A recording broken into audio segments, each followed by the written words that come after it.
Diljit BJP join ਕਰ ਰਿਹਾ। ਅੱਜ ਬੜੇ ਰਾਜ਼ਾਂ ਤੋਂ ਪਰਦੇ ਚੁੱਕੇ ਜਾਣਗੇ, ਬਹੁਤ ਸਾਰੇ ਰਾਜ਼ ਖੁੱਲਣਗੇ। ਕੀ ਫਿਲਮ ਦਾ ਪ੍ਰੋਡਿਊਸਰ ਦਿਲਜੀਤ ਦੋਸਾਂਝ ਕੱਲਾ ਹੈ? ਕੀ ਕਾਸਟ ਦਿਲਜੀਤ ਦੋਸਾਂਝ ਦੀ ਮਰਜ਼ੀ ਨਾਲ ਲਿਆਂਦੀ ਗਈ ਸੀ? ਇੱਥੇ ਇਹੀ ਹੈ, ਮਿੱਠਾ ਹੱਪ ਕੌੜਾ ਥੂ ਥੂ ਹੈ ਐਸੀ ਦੇਸ਼ ਭਗਤੀ ਤੇ ਜਿਹੜੀ ਸਿਰਫ ਔਰ ਸਿਰਫ ਆਪਣੇ ਮਫਾਦਾਤ ਦੇ ਆਲੇ ਦੁਆਲੇ ਘੁੰਮਦੀ ਹੋਵੇ। ਭੂਸ਼ਣ ਕੁਮਾਰ ਜੀ ਫਰਮਾਉਂਦੇ ਨੇ ਟੀ ਸੀਰੀਜ਼ ਦੇ ਓਨਰ ਕਿ ਜੀ ਅਸੀਂ ਦਿਲਜੀਤ ਨੂੰ ਕਿਸੇ ਫਿਲਮ ਵਿੱਚ ਸਾਈਨ ਨਹੀਂ ਕਰਨਾ, ਔਰ ਇਹ ਉਹਨਾਂ ਦੇ ਨਾਲ ਖਲੋਤੇ ਨੇ ਜਿਹੜੇ ਕਿ ਦਿਲਜੀਤ ਦੋਸਾਂਝ ਤੇ ਪਾਬੰਦੀ ਦੀ ਮੰਗ ਕਰ ਰਹੇ ਨੇ। ਮੈਂ ਕਹਿੰਦਾ ਕਿ ਐਡੀ ਅਗਰ ਗੈਰਤ ਹੈ ਟੀ ਸੀਰੀਜ਼ ਵਿੱਚ ਤੇ ਹਜ਼ਾਰਾਂ ਗਾਣੇ ਜਿਹੜੇ ਹਿੰਦੀ ਫਿਲਮਾਂ ਦੇ ਵਿੱਚ ਪਾਕਿਸਤਾਨੀ ਸਿੰਗਰਸ ਨੇ ਗਾਏ ਨੇ ਔਰ ਪਾਕਿਸਤਾਨੀ ਕੰਪੋਜੀਸ਼ਨਸ ਵਰਤੀ ਗਈ ਹੈ, ਤੇ ਫਿਰ ਇਹੀ ਟੀ ਸੀਰੀਜ਼ ਜਿਹੜੀ ਹੈ ਉਹਨਾਂ ਨੂੰ ਡਿਲੀਟ ਕਰੇ, ਆਪਣੇ ਸੋਸ਼ਲ ਮੀਡੀਆ ਅਕਾਊਂਟਸ ਤੋਂ ਸਾਰਿਆਂ ਨੂੰ ਡਿਲੀਟ ਕਰੇ। ਜਿਹੜੇ ਗਾਣੇ ਜਿਨ੍ਹਾਂ ਦੇ ਕਰੋੜਾਂ ਰੁਪਏ ਕਮਾਏ ਨੇ ਟੀ ਸੀਰੀਜ਼ ਨੇ, ਕਿਉਂ ਨਹੀਂ ਡਿਲੀਟ ਕਰਦੇ? ਐਡੀ ਅਗਰ ਦੇਸ਼ ਭਗਤੀ ਚੜੀ ਹੋਈ ਹੈ ਤੇ ਫਿਰ ਸਭ ਤੋਂ ਪਹਿਲੇ ਆਪ ਕੁਰਬਾਨੀ ਦਵੋ ਭੂਸ਼ਣ ਕੁਮਾਰ ਸਾਹਿਬ, ਉਹਨਾਂ ਨੂੰ ਡਿਲੀਟ ਕਰੋ। ਟੀ ਸੀਰੀਜ਼ ਜਿਹੜੇ ਅਕਾਊਂਟਸ ਦੇ ਉੱਤੇ ਪਾਕਿਸਤਾਨੀ ਸਿੰਗਰਸ ਦੇ ਹਿੰਦੀ ਗਾਣੇ ਜਿੰਨੇ ਵੀ ਪਏ ਨੇ, ਤੁਸੀਂ ਹਿੰਦੀ ਕਹਿੰਦੇ ਹੋ, ਇੱਧਰ ਉਰਦੂ ਕਹਿੰਦੇ ਨੇ, ਇੱਕ ਤੇ ਉਰਦੂ ਹਿੰਦੀ ਨੇ ਸਾਡਾ ਜੀਣਾ ਆਰਾਮ ਕੀਤਾ ਪੰਜਾਬੀਆਂ ਦਾ, ਤੇ ਤੁਸੀਂ ਉਹਨਾਂ ਨੂੰ ਡਿਲੀਟ ਕਰੋ। ਕੰਪੋਜੀਸ਼ਨ ਬੇਸ਼ੁਮਾਰ ਨੇ, ਉਹ ਡਿਲੀਟ ਕਰੋ। ਜਿਵੇਂ ਮੈਂ ਤੁਹਾਨੂੰ ਦੱਸਿਆ ਕਿ ਅੱਜ ਬਹੁਤ ਸਾਰੇ ਰਾਜ਼ਾਂ ਤੋਂ ਪਰਦਾ ਚੁੱਕਿਆ ਜਾਏਗਾ। ਇੱਕ ਵਾਰੀ ਫਿਰ all India Saini workers association ਨੇ PM ਮੋਦੀ ਨੂੰ ਖਤ ਲਿਖਿਆ, ਜਿਹਦੇ ਵਿੱਚ ਦਿਲਜੀਤ ਦੋਸਾਂਝ ਤੇ ਪਾਬੰਦੀਆਂ ਲਾਉਣ ਦੀ ਮੰਗ ਕੀਤੀ ਹੈ। ਬਹੁਤ ਸਾਰੀਆਂ ਪਾਬੰਦੀਆਂ ਜਿਹਦਾ ਜ਼ਿਕਰ ਕੀਤਾ, ਇੱਕ ਲੰਮੀ ਲਿਸਟ ਹੈ, ਉਹਨਾਂ ਵਿੱਚੋਂ ਕੁਝ ਮੈਂ ਤੁਹਾਨੂੰ ਦੱਸਣਾ ਵਾਂ। ਉਹਦੇ ਵਿੱਚ ਮੰਗ ਕੀਤੀ ਗਈ ਹੈ ਕਿ ਸੋਸ਼ਲ ਮੀਡੀਆ ਅਕਾਊਂਟ ਜਿੰਨੇ ਵੀ ਦਿਲਜੀਤ ਦੋਸਾਂਝ ਦੇ ਨੇ ਉਹ ਸਾਰੇ ਦੇ ਸਾਰੇ ਬਲੌਕ ਕੀਤੇ ਜਾਣ ਔਰ ਰਿਮੂਵ ਕੀਤੇ ਜਾਣ, ਔਰ ਸੋਸ਼ਲ ਮੀਡੀਆ ਅਕਾਊਂਟ ਤੋਂ ਇਲਾਵਾ ਡਿਜੀਟਲ ਅਕਾਊਂਟਸ ਦੇ ਵਿੱਚ ਜਿੱਥੇ ਵੀ ਦਿਲਜੀਤ ਦੋਸਾਂਝ ਦੀਆਂ ਮੂਵੀਜ਼ ਪਈਆਂ ਨੇ ਜਾਂ ਉਹਨਾਂ ਦੇ ਗਾਣੇ ਪਏ ਨੇ, ਉਹ ਸਾਰੇ ਦੇ ਸਾਰੇ ਰਿਮੂਵ ਕੀਤੇ ਜਾਣ। ਦਿਲਜੀਤ ਦੋਸਾਂਝ ਦੇ ਜਿੰਨੇ ਵੀ ਕਨਸਰਟ ਨੇ ਇੰਡੀਆ ਵਿੱਚ, ਉਹਨਾਂ ਤੇ ਪਾਬੰਦੀ ਲਾਈ ਜਾਵੇ, ਔਰ ਕਿਸੇ ਵੀ ਸਰਕਾਰੀ ਪ੍ਰੋਗਰਾਮ ਦੇ ਵਿੱਚ ਉਹਦੇ ਆਉਣ ਤੇ ਵੀ ਪਾਬੰਦੀ ਲਾਈ ਜਾਵੇ। ਇੰਡੀਅਨ ਫਿਲਮ ਇੰਡਸਟਰੀ ਤੇ ਕਿਸੇ ਵੀ ਫਿਲਮ ਵਿੱਚ ਉਹਨਾਂ ਦੀ ਕਾਸਟ ਤੇ ਪਾਬੰਦੀ ਲਾਈ ਜਾਵੇ, ਔਰ ਕੋਈ ਫਿਲਮ ਐਸੀ ਜੋ ਬਣ ਰਹੀ ਹੈ, ਬਲਕਿ ਹੁਣ ਮੈਂ ਜਿਹੜਾ ਕਿਹਾ ਸੀ ਕਿ ਮਿੱਠਾ ਹੱਪ ਬਾਰਡਰ 2 ਤੋਂ ਬਾਅਦ ਉਹਨਾਂ ਨੇ ਕਿਹਾ ਬਾਰਡਰ 2 ਤੋਂ ਵੀ ਫਿਰ ਉਹ ਨਾ ਲੈਣ, ਬਾਰਡਰ 2 ਦੇ ਵਿੱਚ ਦਿਲਜੀਤ ਵਰਗਾ ਕਲਾਕਾਰ ਲਿਆ ਕੇ ਵਿਖਾਉਣ ਜੋ ਇੰਨੀ ਅੱਛੀ ਐਕਟਿੰਗ ਕਰ ਸਕਦਾ ਹੋਵੇ। ਔਰ ਉਹਦੇ ਵਿੱਚ ਨਾਲ ਉਹਨਾਂ ਨੇ ਕੀ ਕਿਹਾ ਕਿ ਆਇੰਦਾ ਤੋਂ ਅਗਰ ਦਿਲਜੀਤ ਦੇ ਨਾਲ ਕੋਈ ਐਕਟਰ, ਪ੍ਰੋਡਿਊਸਰ, ਡਾਇਰੈਕਟਰ, ਟੈਕਨੀਸ਼ੀਅਨ ਕੋਈ ਵੀ ਕੰਮ ਕਰੇਗਾ ਕਿਸੇ ਤਰ੍ਹਾਂ ਦਾ ਵੀ, ਤੇ ਉਹਦੇ ਤੇ ਵੀ ਪਾਬੰਦੀ ਲਾਈ ਜਾਵੇ। ਤੁਸੀਂ ਅੰਦਾਜ਼ਾ ਕਰੋ ਕਿੱਥੋਂ ਤੱਕ ਇਹਨਾਂ ਦੀ ਨਫ਼ਰਤ ਦਾ ਅੰਦਾਜ਼ਾ ਕਰੋ।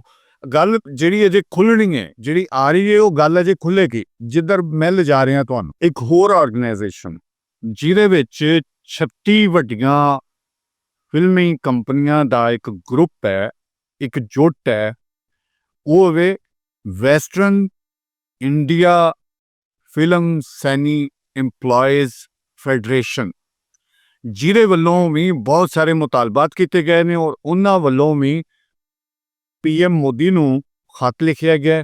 ਔਰ ਇਸ ਤੋਂ ਇਲਾਵਾ ਉਹਨਾਂ ਦੀਆਂ ਜਿਹੜੀਆਂ ਵੀ ਵਜ਼ਾਰਤਾਂ ਨੇ, ਜਿਹੜੇ ਮੰਤਰੀ ਨੇ, ਉਹਨਾਂ ਨੂੰ ਵੀ ਖਤ ਲਿਖਿਆ ਗਿਆ। Federation of western India Saini Employees federation ਨੇ ਦਿਲਜੀਤ ਦੋਸਾਂਝ ਤੇ ਪਾਬੰਦੀ ਦੀ ਮੰਗ ਕੀਤੀ ਹੈ। ਫਿਲਮਾਂ ਵਿੱਚ, ਐਕਟਿੰਗ ਵਿੱਚ ਉਹਨਾਂ ਦੇ ਤਮਾਮ ਜਿੰਨੇ ਵੀ ਕੰਮ ਨੇ, ਉਹਨਾਂ ਤੇ ਪਾਬੰਦੀ ਦੀ ਮੰਗ ਕੀਤੀ ਹੈ। FWC ਦੇ ਐਡਵਾਈਜ਼ਰ ਅਸ਼ੋਕ ਪੰਡਤ ਨੇ ਤੇ ਇੱਕ ਕਦਮ ਹੋਰ ਅੱਗੇ ਵੱਧ ਕੇ ਅਟੈਕ ਕੀਤਾ ਹੈ ਦਿਲਜੀਤ ਦੇ ਉੱਤੇ ਕਿ ਜੀ ਇਹ ਪਾਕਿਸਤਾਨੀ ਅਦਾਕਾਰਾਂ ਨੂੰ, ਸਿੰਗਰਾਂ ਨੂੰ ਪ੍ਰਮੋਟ ਕਰਦਾ ਹੈ, ਜਦ ਕਿ ਜਿੱਥੇ ਵੀ ਪ੍ਰੋਗਰਾਮ ਹੁੰਦੇ ਨੇ, ਕਨਸਰਟ ਹੁੰਦੇ ਨੇ, ਉੱਥੇ ਉਹਦੀ ਜਿਹੜੀ ਆਰਗੇਨਾਈਜ਼ਿੰਗ ਕਮੇਟੀ ਹੁੰਦੀ ਹੈ ਉਹਦੇ ਮੁਤਾਬਿਕ ਲੋਕਾਂ ਨੂੰ ਬੁਲਾਇਆ ਜਾਂਦਾ ਹੈ। ਔਰ FWC ਨੇ ਵੀ ਮੁਤਾਲਬਾ ਕੀਤਾ ਹੈ ਕਿ ਦਿਲਜੀਤ ਦੋਸਾਂਝ ਤੇ ਪਾਬੰਦੀ ਲਾਈ ਜਾਵੇ। ਨਾ ਸਿਰਫ ਪਾਬੰਦੀ ਬਲਕਿ ਉਹਨਾਂ ਨੇ ਕਿਹਾ ਹੈ ਕਿ ਜੀ ਇਹ ਦੇਸ਼ ਦਰੋਹੀ ਹੈ, ਯਾਨੀ ਦੇਸ਼ ਦਾ ਗੱਦਾਰ ਹੈ। ਤੁਹਾਡੀ ਬੜੀ ਗੱਲ ਹੈ। ਹਾਲਾਂਕਿ ਕੋਈ ਸਿੰਗਰ ਪੂਰੀ ਦੁਨੀਆ ਦੇ ਵਿੱਚ ਤਿਰੰਗਾ ਆਪਣੇ ਉੱਤੇ ਲੈ ਕੇ ਉਹਨੇ ਪਰਫਾਰਮ ਨਹੀਂ ਕੀਤਾ ਜਿੱਡੀ ਵੱਡੀ ਪਰਫਾਰਮੈਂਸ ਦਿਲਜੀਤ ਦੋਸਾਂਝ ਨੇ ਹਰ ਜਗ੍ਹਾ ਪੂਰੀ ਦੁਨੀਆ ਦੇ ਵਿੱਚ ਗਿਆ ਹੈ ਔਰ ਉਹਨੇ ਰਿਪਰੈਜ਼ੈਂਟ ਕੀਤਾ ਹੈ ਆਪਣੇ ਮੁਲਕ ਨੂੰ ਬੜੇ ਸੋਹਣੇ ਤਰੀਕੇ ਦੇ ਨਾਲ। ਇਹ ਗਰਦਾਰੀਆਂ ਦੇ ਜਿਹੜੇ ਇਲਜ਼ਾਮ ਨੇ ਔਰ ਪਾਬੰਦੀਆਂ ਦੀਆਂ ਮੰਗਾਂ ਨੇ ਇਹ ਕਿਉਂ ਹੋ ਰਹੀਆਂ ਨੇ, ਤੁਸੀਂ ਇੱਥੋਂ ਜ਼ਰਾ ਗੌਰ ਕਰੋ। ਹੁਣ ਆਨੇ ਅਸਲ ਗੱਲ ਵੱਲ ਕਿ ਜਿੰਨੀਆਂ ਵੀ ਇੰਡੀਅਨ ਆਰਗੇਨਾਈਜੇਸ਼ਨਸ ਨੇ ਸੈਨੀ ਪਲੱਸ ਇੰਪਲੋਈਜ਼ ਜਿਹੜੇ ਨੇ, ਇਹਨਾਂ ਦੇ ਪਿੱਛੇ ਇੱਕ ਪੂਰੀ ਤਰ੍ਹਾਂ ਪੋਲੀਟੀਕਲ ਲੌਬੀ ਦਾ ਹੱਥ ਹੈ। ਸ਼ਾਇਦ ਤੁਹਾਨੂੰ ਪਤਾ ਨਹੀਂ ਹੈ ਕਿ ਦਿਲਜੀਤ ਉੱਤੇ ਬਕਾਇਦਾ ਪ੍ਰੈਸ਼ਰ ਪਾਇਆ ਜਾ ਰਿਹਾ ਹੈ ਪਾਰਟੀ ਜੁਆਇਨ ਕਰਨ ਵਾਸਤੇ। ਮੈਂ ਪਿਛਲੇ ਵਲੌਗ ਵਿੱਚ ਵੀ ਦੱਸਿਆ ਸੀ ਕਿ ਇੰਡੀਆ ਦੇ ਵਿੱਚ ਇਹ ਰਿਵਾਜ ਪੈ ਚੁੱਕਿਆ ਸਿਰਫ ਆਪਣੀ ਬਰਤਰੀ ਸਾਬਤ ਕਰਨ ਵਾਸਤੇ, ਆਪਣੇ ਆਪ ਨੂੰ ਦੂਜਿਆਂ ਨਾਲੋਂ ਪਾਵਰਫੁਲ ਸਾਬਤ ਕਰਨ ਵਾਸਤੇ ਉਹ ਵੜ ਗਏ ਨੇ ਹੁਣ ਸ਼ੋਬਿਜ਼ ਦੇ ਵਿੱਚ। ਸ਼ੋਬਿਜ਼ ਦੇ ਵਿੱਚ ਜਿੰਨੇ ਵੀ ਸਿੰਗਰ ਨੇ ਉਹਨਾਂ ਨੂੰ ਬਕਾਇਦਾ ਤੌਰ ਤੇ ਫੋਰਸ ਕੀਤਾ ਜਾਂਦਾ ਹੈ ਪਾਰਟੀ ਜੁਆਇਨ ਕਰਨ ਵਾਸਤੇ। ਇਹਦੇ ਵਿੱਚ ਦੇਖੋ ਹੁਣ BJP ਦੇ ਕੁਝ ਜਿਹੜੇ ਉਹਨਾਂ ਦੇ ਨੇਤਾ ਸਨ ਉਹ ਗੋਂਗਲੂਆਂ ਤੋਂ ਮਿੱਟੀ ਝਾੜਨ ਵਾਸਤੇ ਜ਼ਰੂਰ ਸਾਹਮਣੇ ਆਏ, ਲੇਕਿਨ ਅੰਦਰ ਖਾਤੇ ਪੂਰੀ ਤਰ੍ਹਾਂ ਫੋਰਸ ਕੀਤਾ ਜਾ ਰਿਹਾ ਹੈ ਦਿਲਜੀਤ ਨੂੰ ਕਿ ਉਹ BJP ਜੁਆਇਨ ਕਰੇ। ਲੇਕਿਨ ਅਜੇ ਤੱਕ ਐਸਾ ਕੋਈ ਮਾਮਲਾ ਨਹੀਂ ਹੈ ਕਿ ਦਿਲਜੀਤ ਨੇ ਕਿਸੇ ਪ੍ਰੈਸ਼ਰ ਨੂੰ ਕਬੂਲ ਕੀਤਾ ਹੋਵੇ। ਜਦੋਂ ਦੇਖੋ ਸਰਦਾਰ ਜੀ 3 ਦੇ ਵਿੱਚ ਇਹ ਜਿੰਨੀ ਵੀ ਕਾਸਟ ਹੋਈ ਹੈ ਇਹ ਪ੍ਰੋਡਿਊਸਰਸ ਦੀ ਮਰਜ਼ੀ ਨਾਲ ਹੋਈ ਹੈ ਤੇ ਸਿਰਫ ਔਰ ਸਿਰਫ ਨਿਸ਼ਾਨੇ ਤੇ ਦਿਲਜੀਤ ਨੂੰ ਹੀ ਕਿਉਂ ਰੱਖਿਆ ਜਾ ਰਿਹਾ? ਦਿਲਜੀਤ ਨੂੰ ਨਿਸ਼ਾਨੇ ਤੇ ਰੱਖਣ ਦਾ ਇੱਕ ਖਾਸ ਮਕਸਦ ਹੈ ਕਿ ਜਿਹੜੀ ਇਸ ਟਾਈਮ ਮਾਨਤਾ ਔਰ ਜੋ ਮਾਣ ਰੁਤਬਾ ਦਿਲਜੀਤ ਨੂੰ ਹਾਸਲ ਹੈ ਉਹ ਕੈਸ਼ ਕਰਾਉਣਾ ਚਾਹ ਰਹੀ ਹੈ BJP। ਲਿਹਾਜ਼ਾ BJP ਕਿਸੇ ਸੂਰਤ ਵਿੱਚ ਆ ਰਹੀ ਹੈ ਕਿ ਦਿਲਜੀਤ ਪਾਰਟੀ ਜੁਆਇਨ ਕਰੇ। ਹਾਲਾਂਕਿ ਕਿਸੇ ਦਾ ਹੁਣ ਤੱਕ ਨਾਂ ਨਹੀਂ ਆਇਆ, ਕਿਸੇ ਪ੍ਰੋਡਿਊਸਰ ਤੇ ਅਟੈਕ ਨਹੀਂ ਕੀਤਾ ਗਿਆ, ਕਿਸੇ ਐਕਟਰ ਤੇ ਅਟੈਕ ਨਹੀਂ ਕੀਤਾ ਗਿਆ, ਸਿਰਫ ਔਰ ਸਿਰਫ ਨਿਸ਼ਾਨਾ ਹੈ ਦਿਲਜੀਤ ਦੋਸਾਂਝ।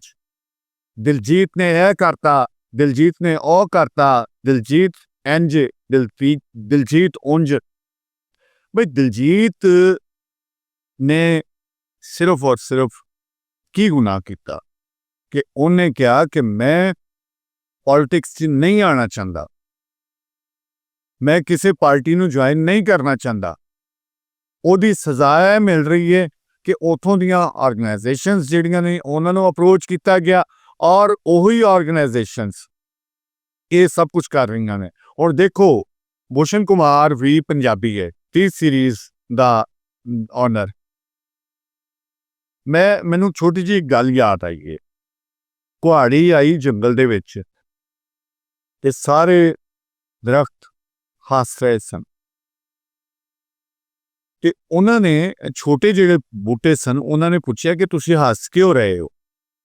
ਤੇ ਵੱਡੇ ਰੁੱਖਾਂ ਨੇ ਕਿਹਾ ਕਿ ਇਹ ਸਾਨੂੰ ਵੱਢਣ ਵਾਸਤੇ ਆਇਆ ਲੇਕਿਨ ਸਾਡਾ ਕੁਝ ਨਹੀਂ ਕਰ ਸਕਦਾ। ਜਦੋਂ ਉਸੇ ਕੁਹਾੜੀ ਦੇ ਨਾਲ ਛੋਟੇ ਦਰਖਤ ਨੂੰ ਕੱਟ ਕੇ ਛਾਂਗ ਕੇ ਔਰ ਉਹਦਾ ਦਸਤਾ ਬਣਾਇਆ ਗਿਆ ਤੇ ਵੱਡੇ ਰੁੱਖ ਰੋਣ ਲੱਗ ਪਏ। ਛੋਟਿਆਂ ਨੇ ਪੁੱਛਿਆ ਕੀ ਹੋਇਆ? ਤੁਸੀਂ ਥੋੜੀ ਦੇਰ ਪਹਿਲੇ ਤੇ ਹੱਸ ਰਹੇ ਸੋ, ਹੁਣ ਕੀ ਹੋਇਆ? ਉਹਨਾਂ ਨੇ ਕਿਹਾ ਕਿ ਇਹ ਇਕੱਲਾ ਕੁਝ ਨਹੀਂ ਸੀ ਕਰ ਸਕਦਾ ਸਾਡਾ, ਹੁਣ ਸਾਡਾ ਸ਼ਰੀਕ ਇਹਦਾ ਬਾਂਹ ਬੇਲੀ ਬਣ ਗਿਆ। ਇਹਦੀ ਅਸਲ ਤਾਕਤ ਸਾਡਾ ਸ਼ਰੀਕ ਹੈ ਜਿਹਦੇ ਨਾਲ ਇਹ ਸਾਨੂੰ ਹੁਣ ਵੱਢੇਗਾ। ਇਹ ਜਿੰਨੇ ਵੀ BJP ਦੇ ਵਿੱਚ ਪੰਜਾਬੀ ਕਲਾਕਾਰ ਗਏ ਨੇ ਜਾਂ ਪੋਲੀਟੀਸ਼ੀਅਨਸ ਨੇ, ਅਸਲ ਵਿੱਚ ਬਹੁਤਾ ਪ੍ਰੈਸ਼ਰ ਦਿਲਜੀਤ ਉੱਤੇ ਉਹਨਾਂ ਦਾ ਕਰਕੇ ਪਾਇਆ ਜਾ ਰਿਹਾ ਹੈ। ਲਿਹਾਜ਼ਾ ਹੁਣ ਤੱਕ ਜੋ ਵੀ ਮਾਮਲਾ ਹੋਇਆ, ਦੇਖੋ 36 ਜਿਹੜੀਆਂ ਵੱਡੀਆਂ ਪਾਰਟੀਆਂ ਨੇ, ਪ੍ਰੋਡਿਊਸਰਸ ਨੇ, ਆਰਗੇਨਾਈਜੇਸ਼ਨਸ ਨੇ ਫਿਲਮ ਦੀਆਂ, ਉਹ 36 ਆਰਗੇਨਾਈਜੇਸ਼ਨ ਦਾ ਗਰੁੱਪ ਜਿਹੜਾ ਹੈ ਉਹ ਰਲ ਕੇ ਦਿਲਜੀਤ ਦੇ ਖਿਲਾਫ ਪਾਬੰਦੀਆਂ ਦੀ ਮੰਗ ਕਰ ਰਿਹਾ ਹੈ। ਸਨੀ ਪਲੱਸ ਇੰਪਲਾਈਜ਼ ਦਾ ਜਿੰਨਾ ਦੂਸਰਾ ਗਰੁੱਪ ਹੈ ਉਹ ਮੰਗ ਕਰ ਰਿਹਾ ਹੈ। ਟੀ ਸੀਰੀਜ਼ ਦਾ ਗਰੁੱਪ ਹੈ ਉਹ ਮੰਗ ਕਰ ਰਿਹਾ ਹੈ।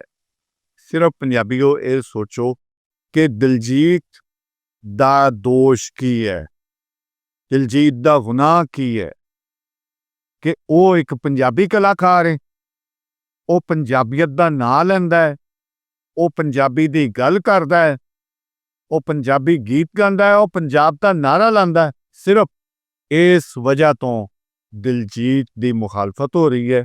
ਔਰ ਦਿਲਜੀਤ, ਅਸੀਂ ਪੰਜਾਬੀ ਸਾਰੇ ਦੇ ਸਾਰੇ ਤੇਰੇ ਨਾਲ ਆ। ਜਿਵੇਂ ਹੁਣ ਤੱਕ ਤੂੰ ਪੈਰਾਂ ਤੇ ਪੱਕਾ ਖਲੋਤਾ ਰਿਹਾ, ਕਿਸੇ ਦੇ ਪ੍ਰੈਸ਼ਰ ਵਿੱਚ ਨਹੀਂ ਆਣਾ, ਤੇਰਾ ਇਹ ਕੁਝ ਨਹੀਂ ਵਿਗਾੜ ਸਕਦੇ। ਲਿਹਾਜ਼ਾ ਏਡੇ ਗੈਰਤਮੰਦ ਨੇ ਤੇ ਬਾਰਡਰ ਦੇ ਵਿੱਚੋਂ ਵੀ ਫਿਰ ਉਹਨੂੰ ਬਾਹਰ ਕੱਢਣ ਨਾ, ਜੇ ਇੰਨੀਆਂ ਆਰਗੇਨਾਈਜੇਸ਼ਨਸ ਡਿਮਾਂਡਸ ਕਰ ਰਹੀਆਂ ਨੇ, ਨਹੀਂ ਕਰਨਗੇ। ਆਪਣਾ ਇੱਕ ਟਕੇ ਦਾ ਨੁਕਸਾਨ ਬਰਦਾਸ਼ਤ ਨਹੀਂ ਕਰ ਸਕਦੇ।